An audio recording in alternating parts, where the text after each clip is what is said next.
Satu hari, tokoh besar bernama Imam Hasan Al-Basri tengah berjalan di pasar kota Basrah. Datang seseorang lalu bertanya kepada beliau, "Ya Aba Ishaq," wahai Abu Ishaq, panggilan buat Imam Hasan Al-Basri. Katanya dalam Quran itu, "Ud'uni astajib lakum." Berdoalah kepadaku, aku akan jawab doamu. Mintalah kepadaku, aku akan penuhi permintaanmu. Begitu janji Allah dalam Quran. Lah kami ini, kata si orang tadi, sudah lama berdoa kepada Allah. Sudah banyak kali kami memohon kepadanya. Wah, kok sampai sekarang doa kami nggak dijawab-jawab, nggak pernah dikabulkan. Ini bagaimana? Katanya berdoa, aku kabulkan. Sudah lama kami berdoa. Kenapa nggak pernah dikabul-kabulkan? Apa doa kami salah pasang? Apa Tuhan pas kebetulan nggak dengar? Atau bagaimana ini? Imam Hasan Al-Basri senyum lalu menjawab, "Ya ahlal Basrah, hai penduduk Basrah, hatimu mati. Dari hati yang mati, bagaimana mungkin doa akan terjawab? Tidak ada getaran yang menyebabkan channel kepada Allah itu nyambung. Tidak ada. Dari hati yang mati, doa tidak mengeluarkan getaran untuk sampai kepada aras. Hatimu mati, maka doamu tidak dikabulkan." Kita renungkanlah jawaban ini. Sederhana, doa tidak didengar Tuhan. Permohonan tidak dikabulkan olehnya. Tapi kalau kita mau menukik kepada renungan yang lebih jauh, kemalangan apa yang lebih besar selain daripada kalau Allah sudah berpaling kepada kita dalam hidup ini? Permohonan tidak didengar, doa tidak dikabulkan, Allah sudah masa bodoh dengan kita. Kemana lagi langit tempat kita bernaung? Kemana lagi bumi tempat kita berpijak? Kalau Allah sudah berpaling dalam hidup ini kepada kita, itulah kemalangan yang paling besar dalam hidup ini. Sementara kita berleha-leha, menurut kita kemalangan itu kehilangan jabatan, kemalangan itu kehilangan harta benda, kemalangan itu adalah kehilangan orang yang kita sayangi. Allah berpaling dalam hidup kita, tidak pernah kita melakukan evaluasi. Nah, apa yang menyebabkan hati itu jadi mati? Sehingga tidak ada getaran yang nyambung ke aras, yang mengakibatkan Tuhan berpaling dari kita. Doa tidak lagi didengar, permohonan tidak lagi dikabulkan. Ada beberapa hal yang menyebabkan hati jadi mati, sehingga doa tidak terangkat. Imam Hasan Al-Basri menjelaskan beberapa faktor yang menyebabkan hati menjadi mati. Tidak ada lagi getaran yang mengantarkan doa ke aras, sehingga Tuhan pun berpaling. Yang pertama, kata beliau, "Araftumullaha wa lam tu'tuhu haqqah." Kamu kenal Allah, tapi haknya untuk disembah, kewajibanmu untuk menyembah, tidak pernah kamu laksanakan. Bagaimana hati tidak jadi mati? Kenal. Siapa pencipta alam semesta? Allah. Siapa pencipta lautan, gunung, sungai? Allah. Siapa pencipta langit dan bumi? Allah. Siapa pengatur segala-galanya? Allah. Salat apa tidak?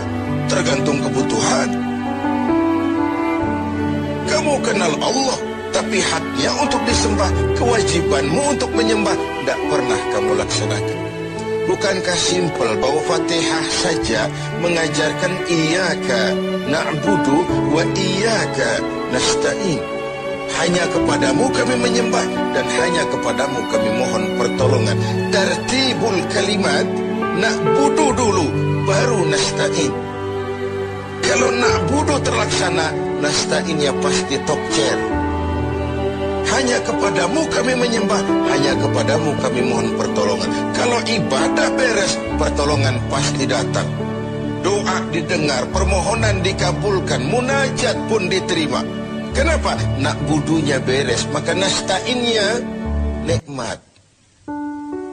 Tidak diajarkan kita iyyaka nasta'in wa iyyaka na'budu, tapi na'budu dulu, baru kemudian nasta'in. Kalau hati tidak mau mati, janganlah pengenalan kita kepada Allah tidak diiringi dengan pendekatan kita kepadanya. Bagaimana cara mendekat kepada Allah? Logika saja. Mau dekat dengan presiden, ikuti peraturan yang dibuat oleh protokolernya presiden. Mau dekat dengan gubernur, ikuti peraturan yang disusun oleh protokolnya gubernur. Tidak bisa mau dekat dengan gubernur bikin peraturan sendiri. Mau dekat dengan Allah bikin metode sendiri. Dengan jalan ngelamun, duduk madep ngidul, bengong 4-5 jam, lalu mau dekat dengan Allah. Mau dekat dengan Allah, ikuti cara yang sudah diatur oleh Allah melalui utusan-utusannya. Bukan dengan cara membuat sesuatu sendiri. Ini yang pertama. Lalu yang kedua, yang menyebabkan hati jadi mati, qara'tumul Qur'an walam ta'malu bih. Kamu baca Al-Quran, kamu dengungkan Al-Quran, kamu sanjung Al-Quran, walam ta'malu bih, tapi isinya, ajarannya tidak pernah kamu laksanakan. Isinya, ajarannya sering malah diinjak-injak. Bukankah kita hidup di satu zaman di mana tuntunan sudah menjadi tontonan, dan tontonan sering dianggap sebagai tuntunan? Bukankah kita hidup di satu masa di mana orang yang jujur dikhianati dan pengkhianat malah diberikan amanah? Bukankah zaman ini sudah terjadi pergeseran nilai yang sedemikian rupa? Kita baca Al-Quran, kita musabakohkan pula bacaannya, tapi isinya, ajarannya tidak pernah kita laksanakan. Bahkan nyaris sering kita injak-injak. Hati jadi mati. Sama dengan kalau kita dikirimi surat oleh seseorang yang sangat kita kagumi. Kita baca surat itu siang malam. Kita ceritakan kepada orang, saya dikirimi surat oleh orang yang sangat saya kagumi. Tapi perintah yang ada dalam surat itu tidak pernah kita laksanakan. Saya percaya betul yang kirim surat mesti marah. Kau baca itu penting supaya kau ngerti apa isinya, tapi setelah kau ngerti, mau ya laksanakan. Begitu Al-Quran diturunkan kepada kita, kamu baca Al-Quran, tapi isinya tidak pernah kamu amalkan. Bagaimana hati tidak akan menjadi mati karenanya? Pemirsa TV7 yang berbahagia, yang ketiga penyebab hati itu menjadi mati, akaltum ni'mata rabbikum walam tashkurulah. Kamu makan nikmat Tuhanmu, tidak pernah kamu bersyukur kepadanya. Ikan Tuhan di laut itu tiap hari diciduki, tapi Tuhannya diabaikan. Tidak pernah sesaat pun dalam hidup ini nikmat Allah pernah berhenti. Sejak kita bangun tidur sampai kita tidur kembali, bahkan tidur itu sendiri.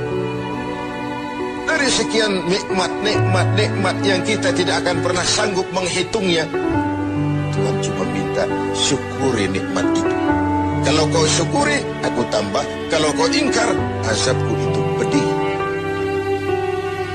Tiap hari kau makan nikmat Tuhanmu, akaltum ni'mata rabbikum. Kau makan nikmat dari Tuhanmu, walam tashkurulah, tapi kepadanya kamu tidak pernah bersyukur. Baik syukur dalam bentuk ucapan, lebih-lebih syukur dalam bentuk perbuatan. Karena kalau syukur ucapan semua bisa. Alhamdulillah, terima kasih Tuhan, puji syukur, terima kasih Tuhan. Tapi perbuatannya sering tidak sinkron dengan ucapannya. Kalau saya diberikan harta oleh Allah, mulut saya tidak pernah berhenti. Alhamdulillah Tuhan, terima kasih dikasih harta. Tapi pelitnya 17 setan. Rasanya orang itu baru syukur perbuatan, baru syukur ucapan, belum belum syukur perbuatan. Karena syukur perbuatan artinya mempergunakan suatu nikmat sesuai dengan kehendak yang memberikan nikmat itu. Allah memberikan harta kepada saya. Apa yang Allah kehendaki dengan menggunakan harta itu? Bagaimana kehendak Allah tentang penggunaan harta itu?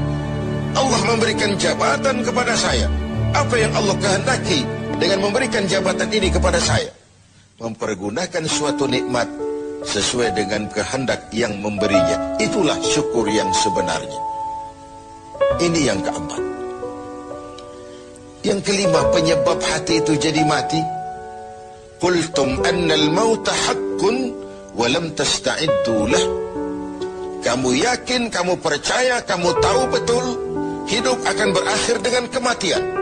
Namun kau tidak pernah mempersiapkan diri untuk itu. Baik menghadapi kematian maupun menghadapi yang lebih penting sesudah kematian. Karena mati pada dasarnya sebuah peralihan dari sebuah tahap kehidupan kepada tahap kehidupan yang berikutnya, bukan akhir. Bahkan saya lebih cenderung mengatakan mati adalah istilah yang digunakan bagi orang yang sedang hidup. Sipulan mati itu kan kata yang hidup, yang mengalami sedang pindah ke alam lain. Jadi tidak ada alasan hidup sulit bener, mending mati habis urusan. Tidak selesai sampai di situ, tidak selesai urusannya. Hidup terus berlanjut di alam barzakh, terus berlanjut di alam mahsyar. Ini satu perjalanan panjang. Seperti kita akan berangkat keluar kota yang jauh, tentu kita harus menyiapkan bekal. Semakin jauh perjalanan, semakin banyak bekal yang kita bawa. Kalau Anda akan berangkat jauh, tidak bawa bekal berangkat juga, itu kan nekat sama namanya.